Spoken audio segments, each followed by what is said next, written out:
What's up mga kateknisya? Nagbabalik ang DIY Pinoy Teknisya. Sa mga hindi pa nagsusubscribe guys, subscribe na kayo. Click ang notification bell button, click nyo at like nyo rin ang aking mga videos. So yun guys, tuturuan ko kayo mag-build ng battery pack sa power tools. So bali yan guys ay ang gamit ko yung DeWalt na battery pack. So ito nga pala guys ay pinapagawa lang sa akin ng kaibigan ko kasi nakita niya kasi yung ginawa kong ganito din dati kasi may video ko talaga nito dati guys kung paano ko gumawa nito. So dating ano ko yung YouTube, so na-terminate yon kasi na-hack yun guys eh. So ngayon gagawa ulit ako, pero etong battery pack na to ay sa kaibigan ko guys. So sabi ko sa kanya, bili lang siya ng mga gamit at ako nang bahala. So gagawin ko siya ng video para makita niyo kung paano ko ginawa to guys. So ayan, kapag bumili kasi nito guys, so ayan ang bibigay sa inyo. Ayan, at wala pang laman yan guys. Ayan, di ko alam kung magkano yung bili niya ngayon nito kasi dati ang bili ko nito, so itong ganito, nasa $10 to $15 yata yun. So hindi pa kasama yung mga battery. Kasi dati guys, yung ginawa ko is 9 amps an hour guys. 9,000 milliamps an hour or 9 amps an hour. So papakita ko sa inyo yun mamaya guys. So bale ngayon yung gagawin ko is 7.5 lang. So mababa ng 1.5. Pero okay na yun guys, at least mas madaming capacity yun kesa sa regular lang na battery ng DeWalt kasi pinakamataas nila nito sa tag dito sa 2 parallel, tapos 15S is hanggang ano lang 5. So ayan, ito sa kanya 7.5 to kasi nadagdagan pa ng isang layer. So bali yan nga pala guys. So ayan yung mga laman niya. Siyempre yung pinakalalagyanan ng battery, tapos itong bolt spring at saka yung sa fuel gauge. Ayan, bali fuel gauge ano lang to guys pang weatherproof lang, bali sticker lang yon. Pero ito guys yung sa fuel gauge, ayan yung itsura niya guys. Pwede nyo naman i-zoom in, na-zoom in naman siya guys kasi kapag ka naka full screen kayo, pwede nyo guys zoom in sa video natin guys. Ayan, pwede nyo zoom in yan kung gusto nyo. Ayan siya. Tapos ito yung mga terminal and connector para sa battery management system natin. Kasi itong mga to, pumapasok to guys sa charger natin. Tapos yung charger natin ang nagmamanage ng voltage kada cells. Okay, kada parallel niya. So bali ang pagkabit nito, ito yung B negative, so dapat itim yung ilalagay natin dito na wire. So ayan siya guys. So pag ganyan siya guys.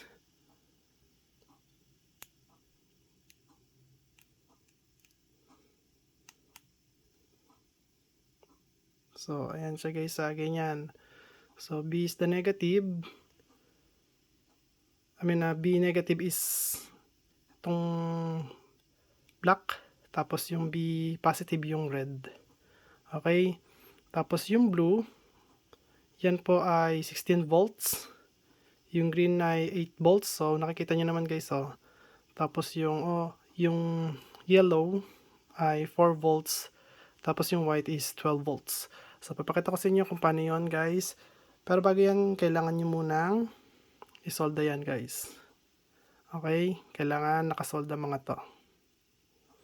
So mamaya ko na isolda. At papakita ko muna sa inyo yung ibang ano nandito. Yung mga kasama nandito. Ayan. Solisin natin to. So dito muna to. So ito yung nickel tab niya. So ayan guys, ang mga kasama niya.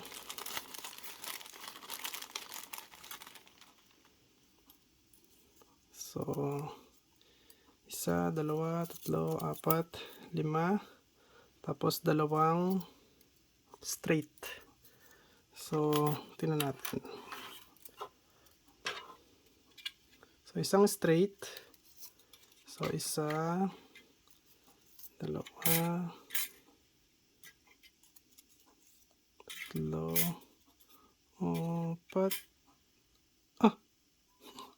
Sobra isa, guys. So, okay, may sobrang isa. Kasi ganyan eh, oh.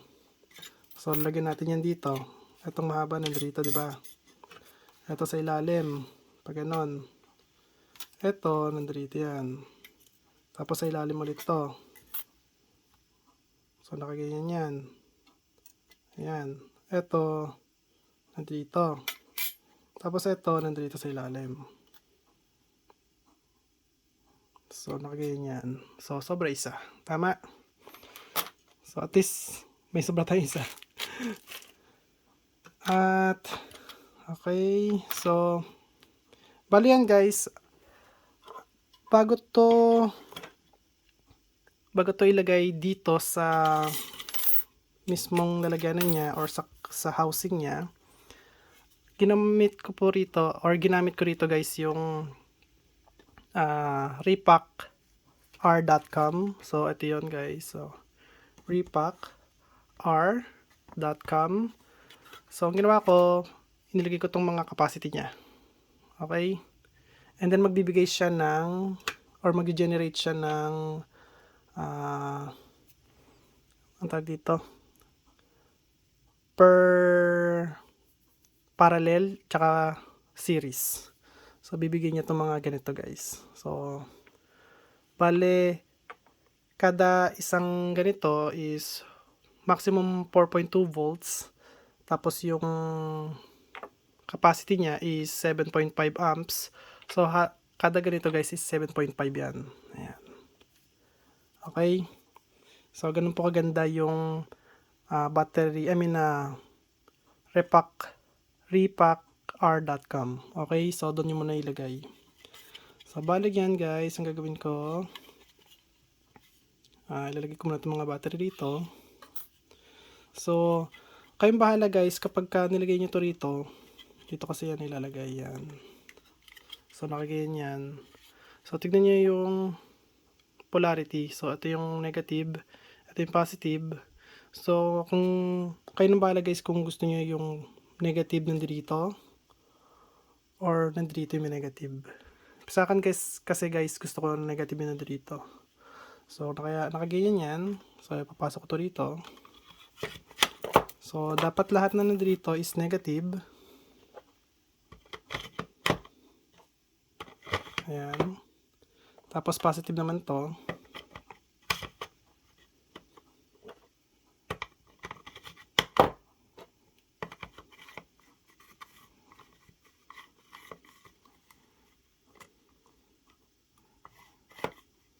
Mamaya natin ayusin yan. Tapos, negative ulit.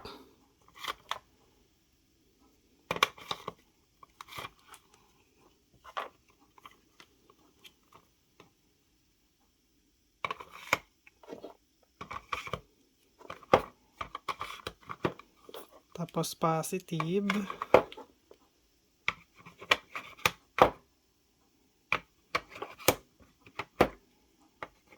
Tapos, negative yan.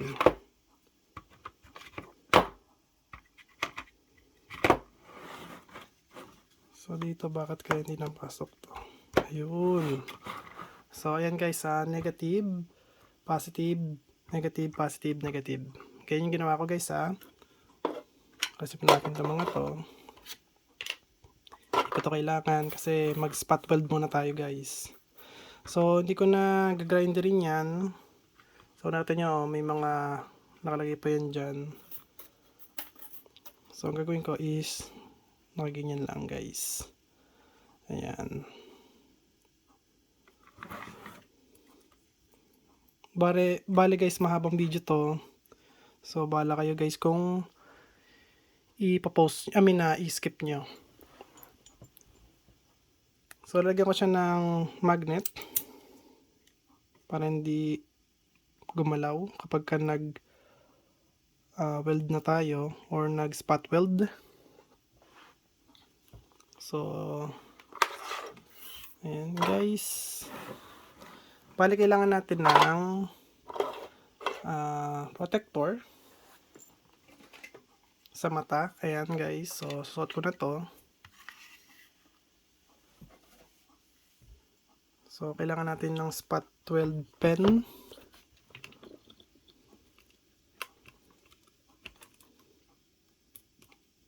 So bali nandoon siya guys, ito na yun.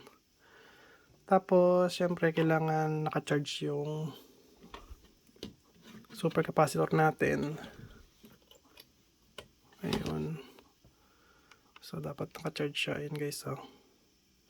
So charge niya to. Ayan. So wait lang tayo konti. Pag nag-zero na yan, ano na natin yan guys, mag-start na tayo. Pag nag-zero na yung amps, kasi 3.1 nakalagay eh. Ayun na, 0 na. So pwede na tayo mag spot weld guys.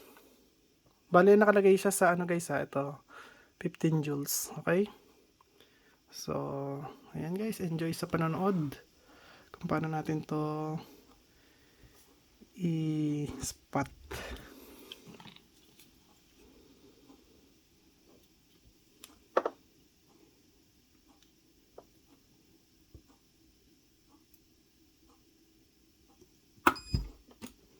Ayan guys, so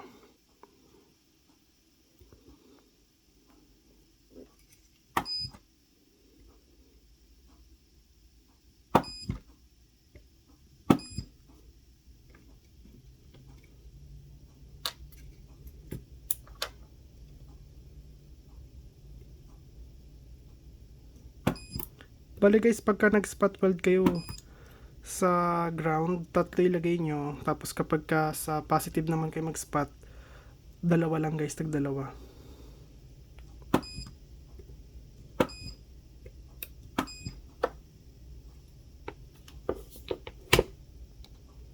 So next, dito naman sa kabila.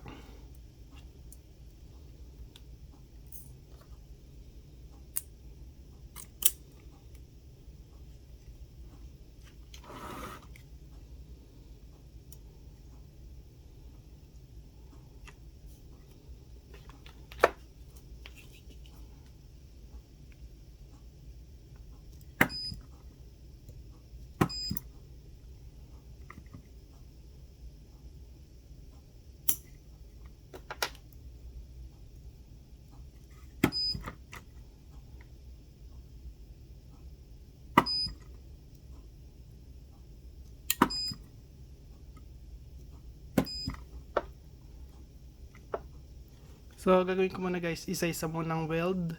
Tapos mamaya gagawin ko is dire-diretsong weld na para sunod-sunod lang yung pag natin guys pag spot weld. Okay, mamaya na natin siya i-perfect kapag ka naka dikit na siya guys lahat, para dire-diretso lang talaga yung pag-weld natin.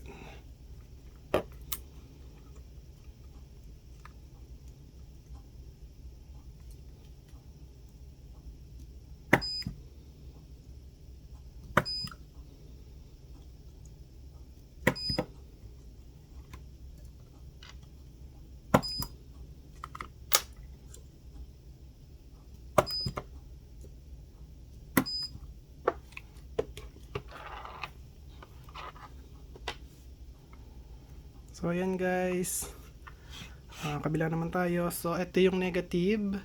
So sa kabila niyan, oops, sa kabila guys ay, so ito yung straight, diba? So dapat dito yung ito guys, ayan. So guys, careful magdikit tong dalawan to kasi magkadikit na siya sa kabila, ha. So kapag kaya nag spot weld kayo, kailangan magkahiwalay. Kaya nga kailangan ng magnet guys eh, para hindi mahanginan, kasi baka may gamit kayong electric fan, eto biglang dumikit sa kabila. Pag nahanginan, patay kayo, patay-patayan na kayo.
So ayan guys, so ngayon dire-diretso na tayo mag spot weld. So isin natin tong camera natin. Ayan, para kitang-kita nyo guys kung paano tayo mag spot weld. So simulan natin guys.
So ayan guys, at naka full weld na siya. Ayan, naka full spot weld na siya. So next, bend na natin siya.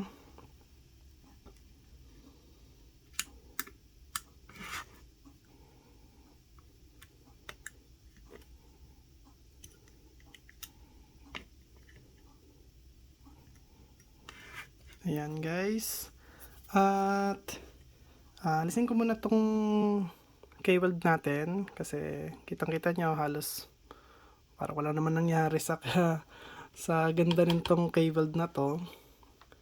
So ayan, at soldahin ko muna to guys. Ayan, at papakita ko sa inyo yung pagkoconnect ko nito dito. Okay, so ayan guys, balik ako, wait lang. So ayan guys, kung nakita nyo, nakasolda na yung mga terminal niya. So make sure na walang bridge dyan na solda, kasi pagka meron, nakikita nyo yan, magkakalapit na voltage na yan. So matik yan, sunog to pagka idinigit nyo na siya sa mga cells niya or sa mga battery niya guys. So baling gagawin ko dito, eto guys, ibebend ko lang to. Ayan, bali nga pala guys, nilagyan ko siya ng thermal paste para dito yan guys sa may NTC natin. So sa ano kasi to guys temperature sensor. So ito yung thermal paste guys, ayan o. So nilalagay siya sa mga tag dito sa mga CPU guys ng computer, tsaka sa mga power transistor or sa heatsink na lang guys, ayan.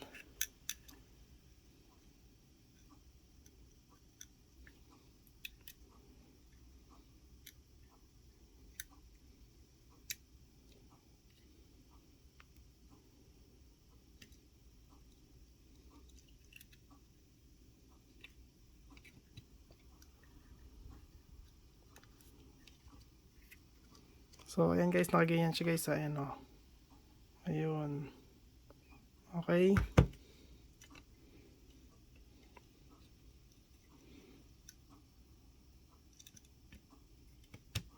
Yan. Okay.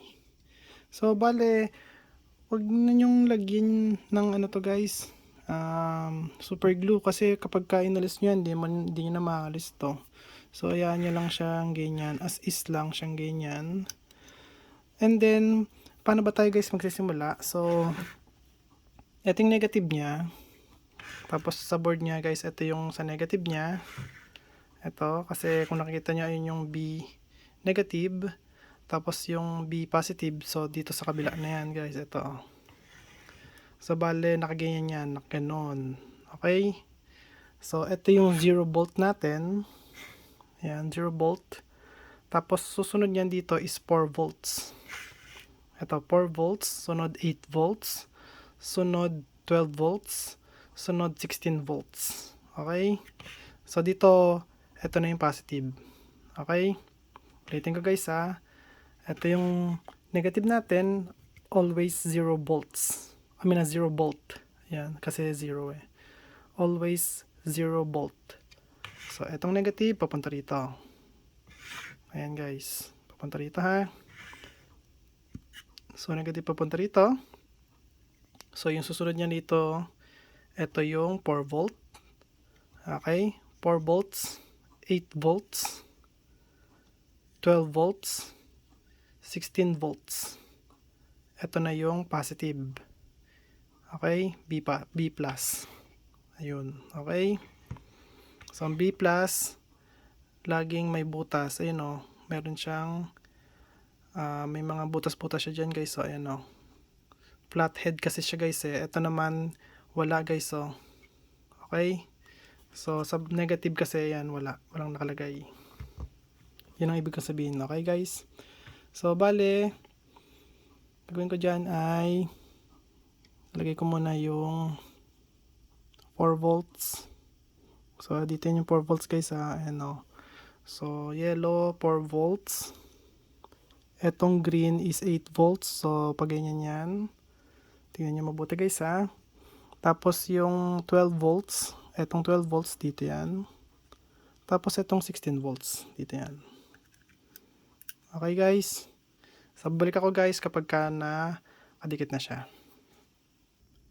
So, ayan guys. Kung nakikita nyo. At nakawire na siya lahat. So, ito yung positive. Ayan guys. Ito yung negative. So, ayan siya guys.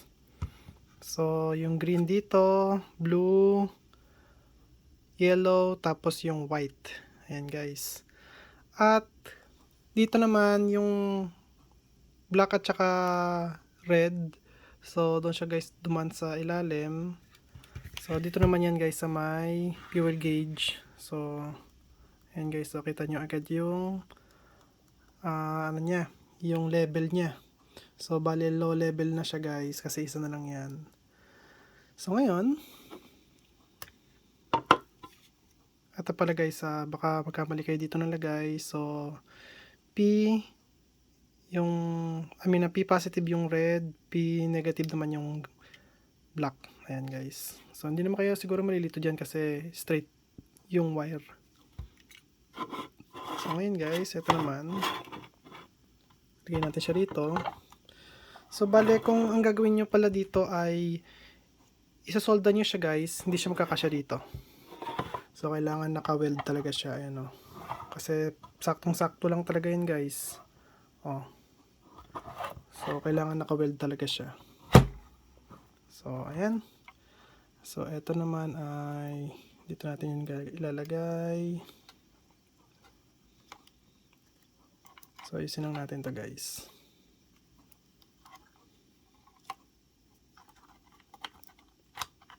Ayan.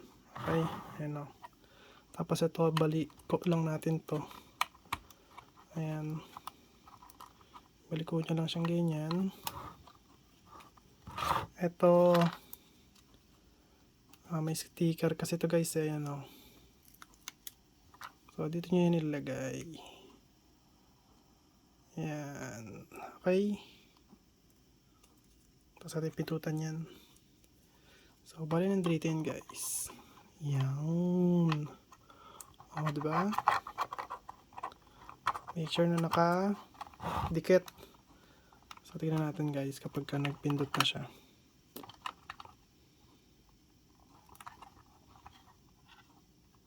Ay. Ano nangyari? Yun, o.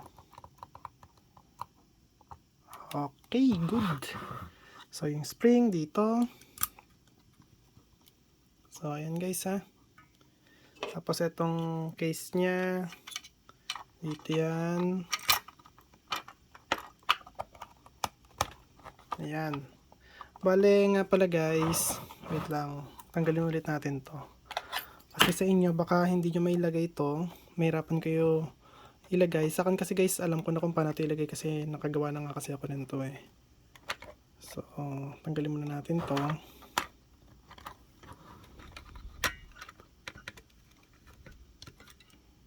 Ayan. So, balik ko lang to. So, ayan siya guys ha. Tignan nyo muna yung pagkakalagay ko kung saan ko nilagay yung mga wire. So, hindi ko siya guys nilagay dito. Kung nakita nyo walang nakalagay ditong wire. So, dito ko siya guys nilagay sa likod. Ito. Ayun o. Kasi kapag dito nyo nilagay yan, mangyayari dyan, tatama yan dito. Dito. Tama yan dyan. Panaktuan lang talaga yan guys. So kaya sa likod nyo siya ilalagay. Ayan o. Ayan, nakalagay siya sa likod. Pati ito, ayan o. Okay. So, ayan. At ilagay na natin to. Tapos i-try natin guys, syempre kung nag-charge to. So, ayan.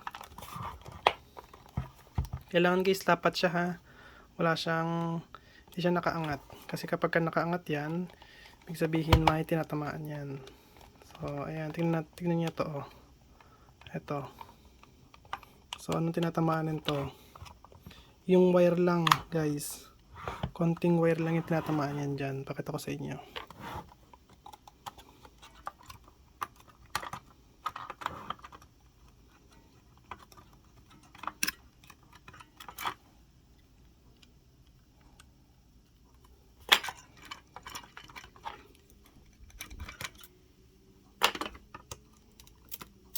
So, ang tinatamaan yan dito guys, ito. Itong wire na to. So, wire lang naman yung tinatamaan yan dyan. So, ilusog nyo lang yan guys. Ngayon, tingnan natin kung tatamaan niya pa rin yung wire.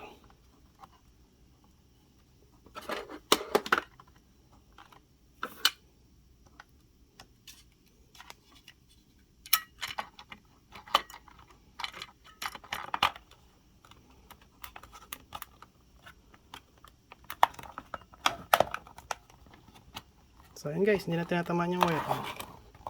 Wala na, oh. Nakaipit na siya. Ayan, oh. Lagyan na natin itong mga screw niya.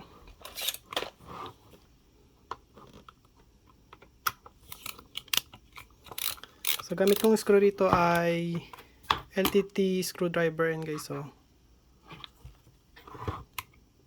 So, magandang screwdriver to guys, kaso napakamahal naman.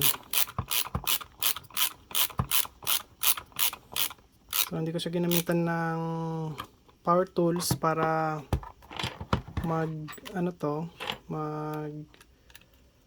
lock, kasi baka umobra, pumutok to guys.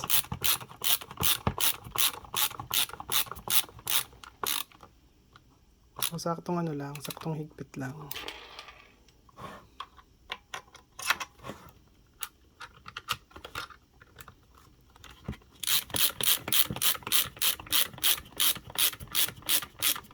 Pag alam nyo matigas na kasi, okay na yun. Hindi nyo na kailangan sobrang tigas. Kasi pag ginawa nyo yun, mabibiyak yan dito. So, sakto lang guys.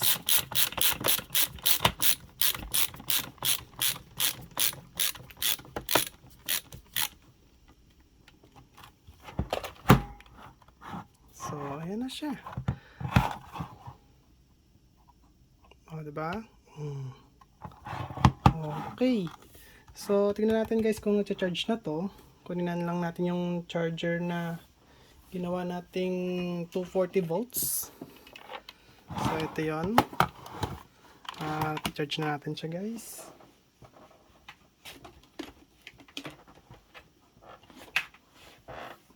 Saan ba yung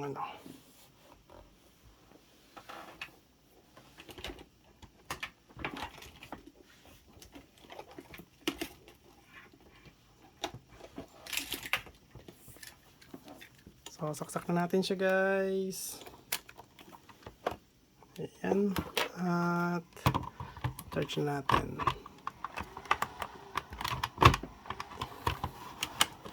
Hindi kasya. Matigas pa guys. Ayan. So, nag-charge na siya guys. So, tanggalin ulit natin. Ayan. Charge ulit natin. Ayan. So, kung nakita nyo guys, ayan, nag-charge siya guys.